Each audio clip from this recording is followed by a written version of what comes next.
menjadi satu goal yang sama, outputnya adalah output dari tugas bersama antar mata kuliah. Nah, tadi saya sampaikan di kelas B, saya sampaikan bahwa di kelas penerbitan atau jurnalistik belum sampai pembicaraan ke arah sana ya, karena PBL itu bisa jadi di-create oleh satu mata kuliah saja atau beberapa mata kuliah.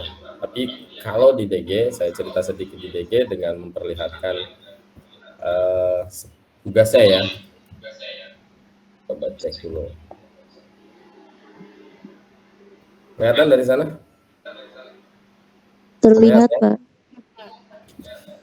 Nah, salah satu tugas yang dari PBL atau Project Based Learning ini adalah untuk semester 4, proyeknya di TICK itu membuat packaging development. Jadi pengembangan model kemasan dalam bentuk folding box. Ada berapa mata kuliah di sini? Di sini ada setidaknya, kalau kita lihat ada 5 mata kuliah sebenarnya. Ini ada satu mata kuliah yang belum saya input. Kalau saya tulis lagi di sini ada mata kuliah namanya pemasaran. Nah, mata kuliah pemasaran. Jadi total 5. Dari 5 mata kuliah inilah menghasilkan kesepakatan bersama bahwa tugas yang akan dibuat oleh mahasiswa adalah pengembangan kemasan gitu ya, folding box.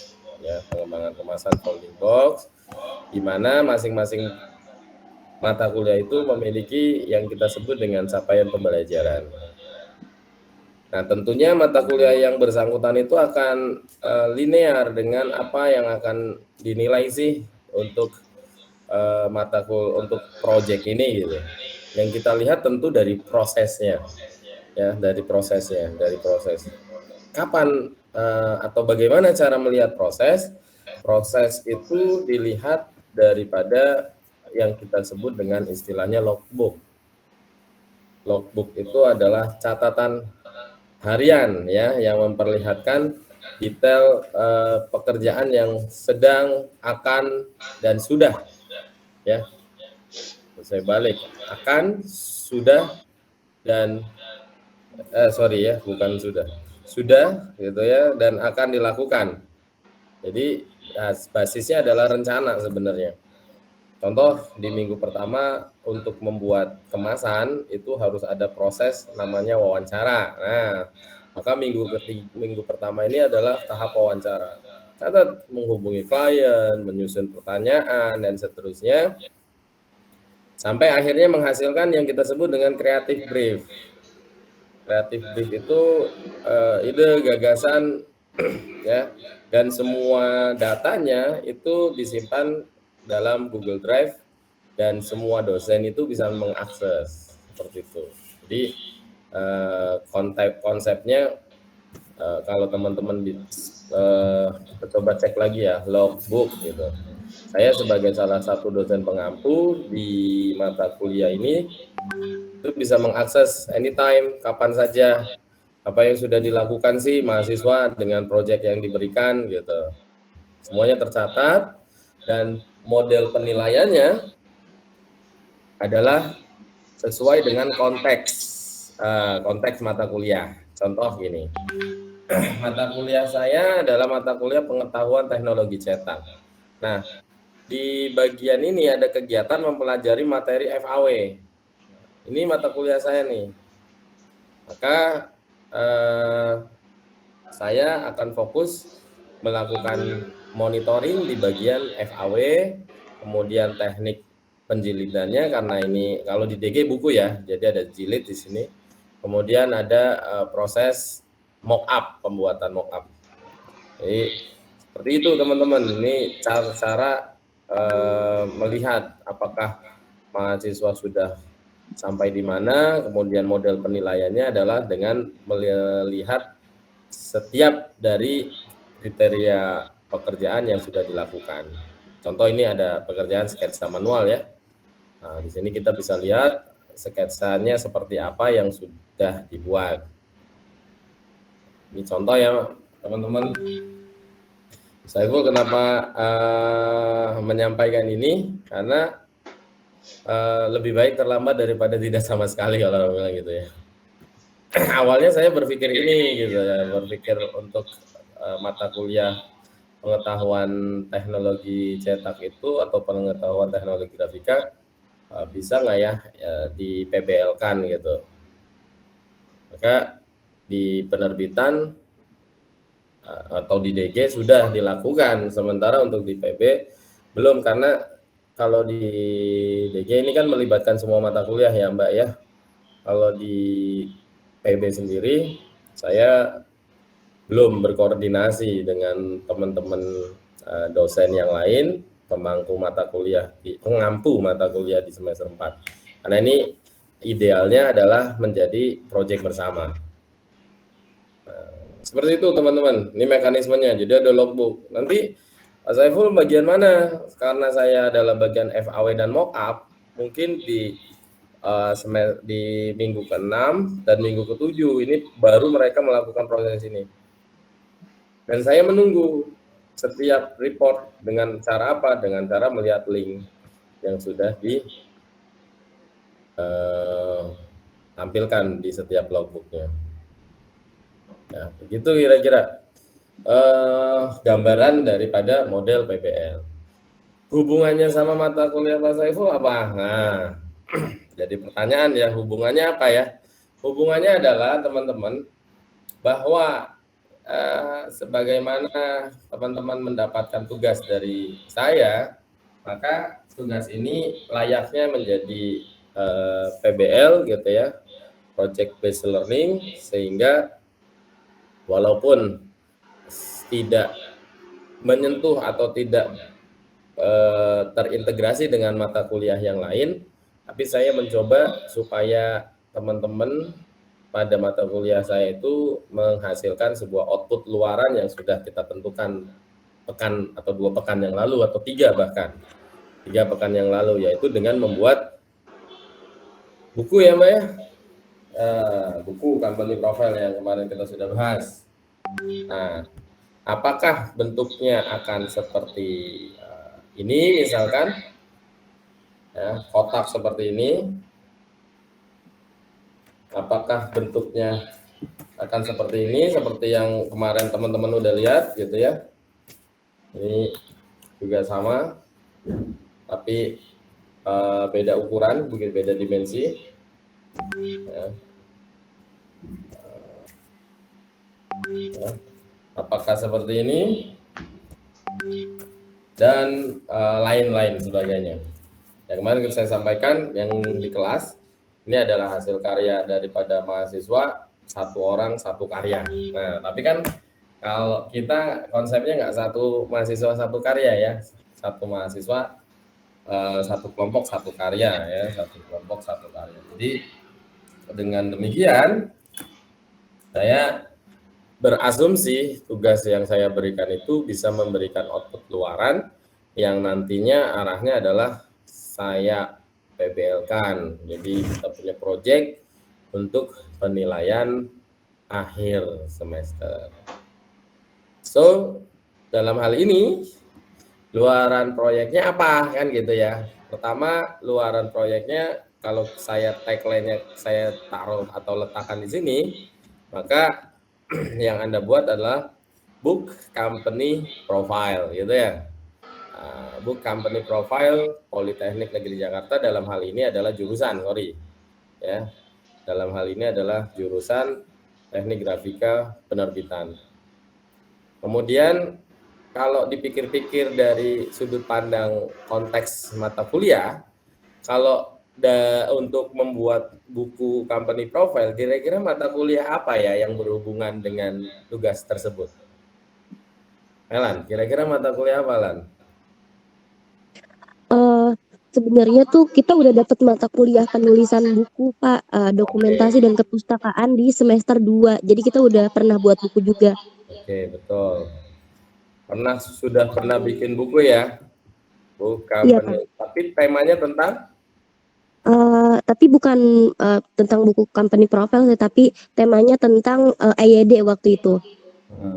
Nah, ini yang maksud saya, seharusnya kalau kita bisa memanfaatkan project apa namanya pembelajaran ini untuk mata kuliah, semua mata kuliah saling terkait, seharusnya sangat bisa ya Mbak Melan ya. Jadi ya karena ada mata kuliah Iya apa betul, namanya Pak. penyuntingan Mata kuliah naskah gitu ya, penulisan dan dokumentasi dan kepustakaan. dokumentasi dan kepustakaan. Kemudian ada mata kuliah lain nggak yang kira-kira kalau kita bikin buku company profile itu ada apanya sih gitu? Di dalamnya ada apanya kira-kira? Komputer grafis sih. Ada fotonya nggak?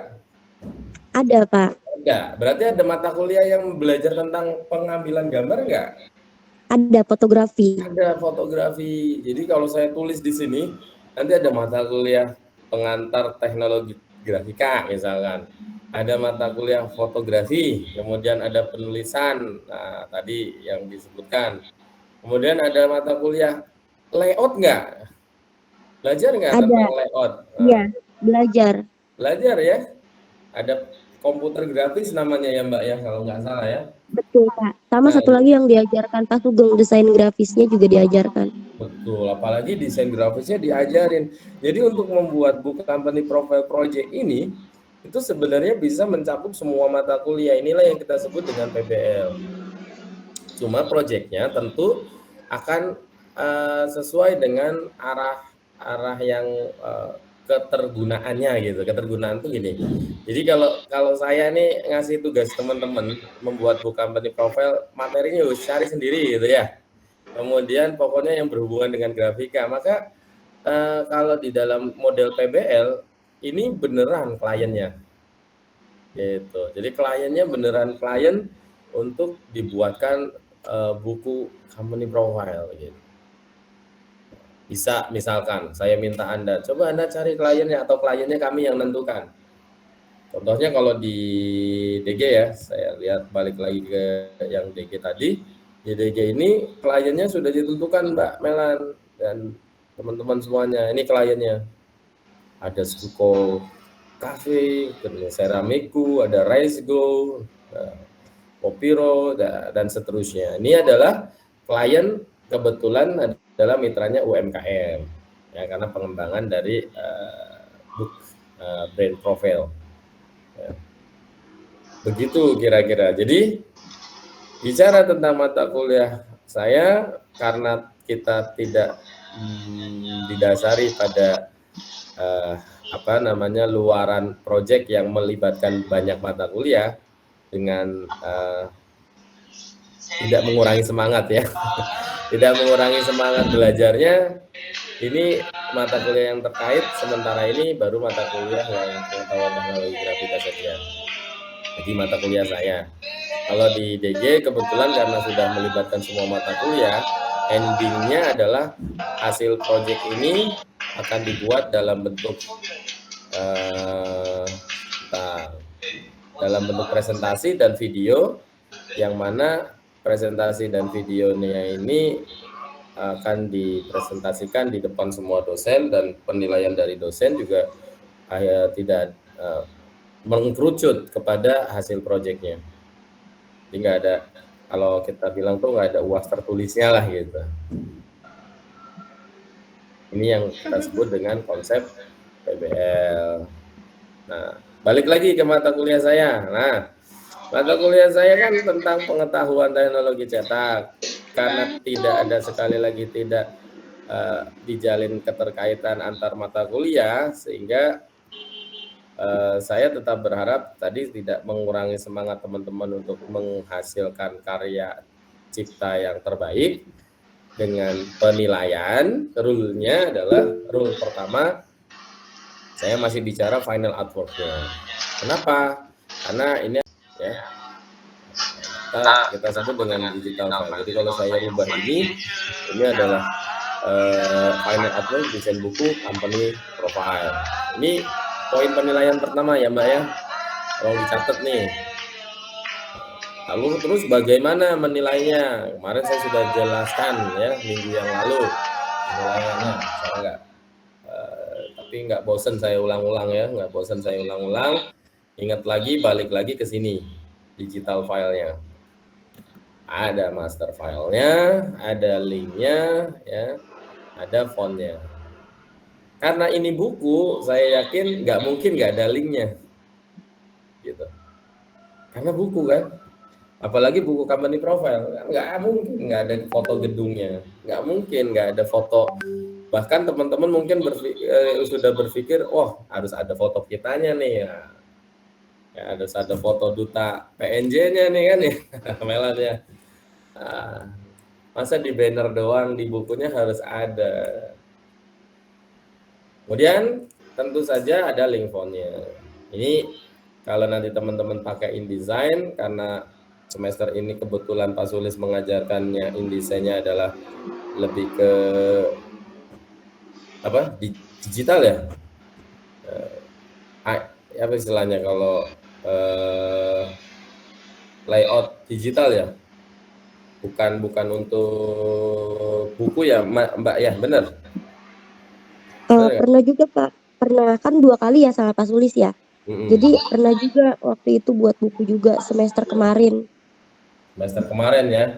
Ya, semester kemarin sudah. Nah, sekarang berarti layoutnya sudah bisa dong ya. Sudah mumpuni dong, sudah mampu menguasai. Jadi karena sudah diajarkan, artinya tugas yang saya berikan, kalau orang bilang cemen Pak, gampang itu, memerem juga 2 hari kelar gitu. Tapi konsepnya saya nggak berbasis output ya Mbak ya. Output tetap penting buat saya, outputnya tetap penting. Tapi paling penting adalah prosesnya. Jadi prosesnya yang nanti akan dinilai juga, maka FAW-nya harus benar. Karena saya punya prinsip kalau prosesnya benar, hasilnya pasti benar, outputnya pasti benar. Tapi kalau FAW-nya salah, ya digital file-nya salah, maka hasil outputnya juga pasti salah. Gitu. Jadi ini final artwork menjadi penilaian pertama. Yang kedua, online tidak ada online karena bukan kemasan. Dummy polos juga tidak ada karena bukan kemasan. Tidak terlalu penting menggunakan dummy polos. Tapi kalau mock up cetaknya harus ada. Nah inilah mock up cetaknya, itulah yang dalam bentuk buku. Ya, bukunya.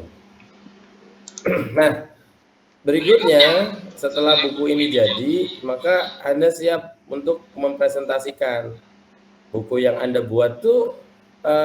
Proses produksinya bagaimana sih gitu? Proses produksinya seperti apa sih gitu? Kalau dalam tanda petik misalkan gini, secara sederhana itu harus menjawab what gitu ya. Apa sih yang kamu buat gitu? What?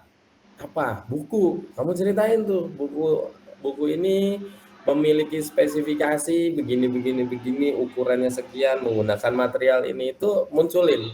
Nggak usah banyak-banyak, 1 slide aja, tapi kami jelasin. Ya, atau 1-2 slide lah, kalau mau nunjukin proses cetaknya gitu. Ya. Lalu when, kapan dicetaknya gitu. When, where gitu. Kapan, di mana cetaknya? Oh, saya cetak di menggunakan sistem hybrid Pak. Oh, sekarang kan lagi zaman-zaman hybrid ya Mbak. Hybridnya gimana? Oh, nyetaknya di percetakan digital, tapi finishingnya dilakukan di kampus misalkan. Prosesnya itu ya didokumentasikan, fotoin. Jadi nanti di presentasi Anda itu muncul kegiatannya. When, where, kebayang nggak? Kemudian how, bagaimana prosesnya untuk membuat buku tuh, gimana sih proses awalnya gitu. Jadi untuk membuat buku harus mengumpulkan naskah. Naskah itu diambil banyak sumbernya segala macam. Akan lebih bagus jika presentasinya dibantu dengan visual. Karena foto atau dokumentasi visual itu lebih ngena daripada sekedar tulisan. Ya, itu silakan. Ya, how-nya sampai proses jadinya. Nah, nanti setelah how baru kamu kasih penjelasan tentang kendala-kendalanya dan seterusnya, ya informasi yang menurut kamu penting untuk disampaikan di dalam presentasi, yang mungkin durasinya antara 10 sampai 15 menit lah kalian presentasikan. Baik, kira-kira sampai sini bisa difahami? Nah, ini adalah bobot penilaian. Kalau untuk video gimana, Pak? Kalau di TICK, kalau di apa namanya TDG, video dokumentasi itu wajib ada. Cuman saya kok untuk di kelas PB apa ya? Bukannya takutnya waktunya kekejar nggak gitu aja sih.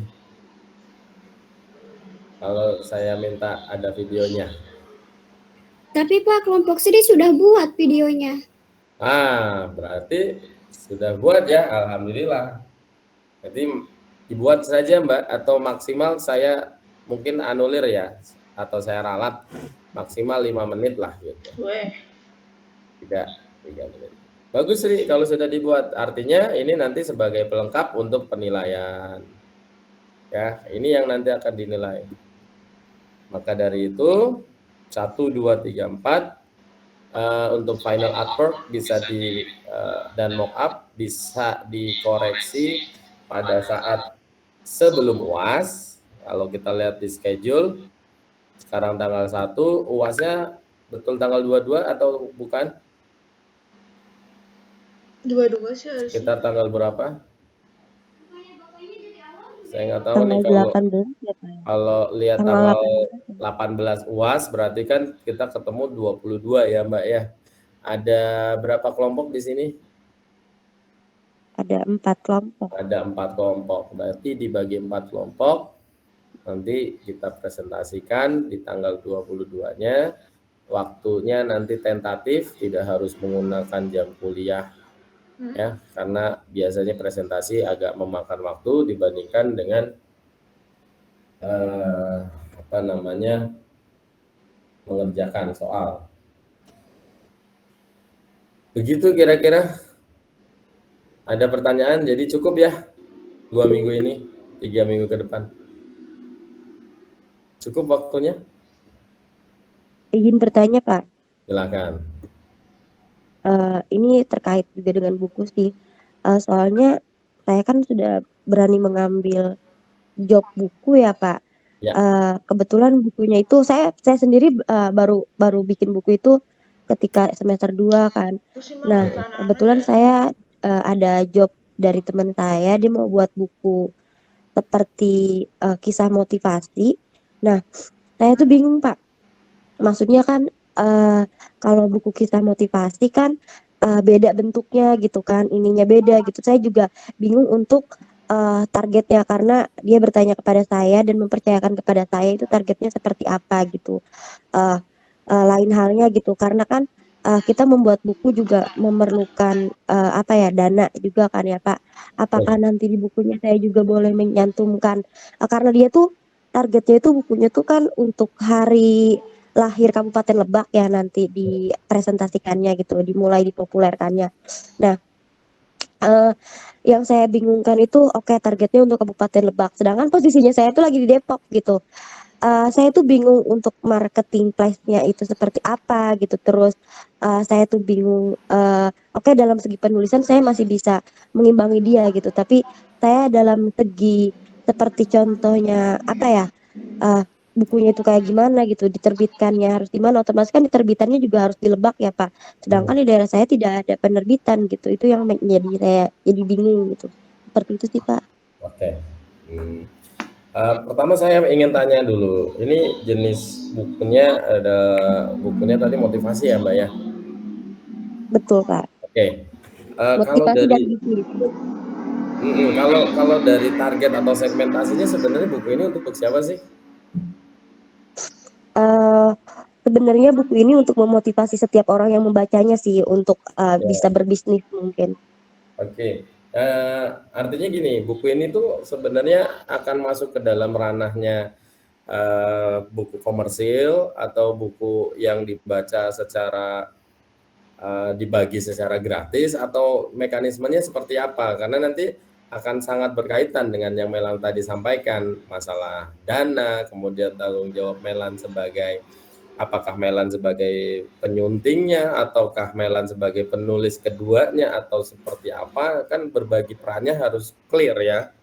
Artinya kalau di dalam etika penerbitan sebuah buku, yang namanya orang mau bikin buku itu cukup dia berikan naskah gitu. Naskah apa Pak? Naskah masih mentah juga boleh, tulisan tangan gitu ya.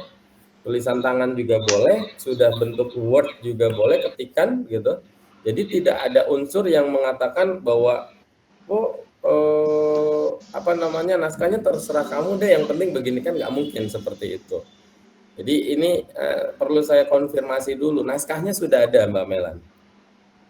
Untuk naskahnya itu saya ngebimbing dia Kak, saya kayak ngebimbing dia mulai dari latar belakang sampai selesainya itu saya mulai bimbing.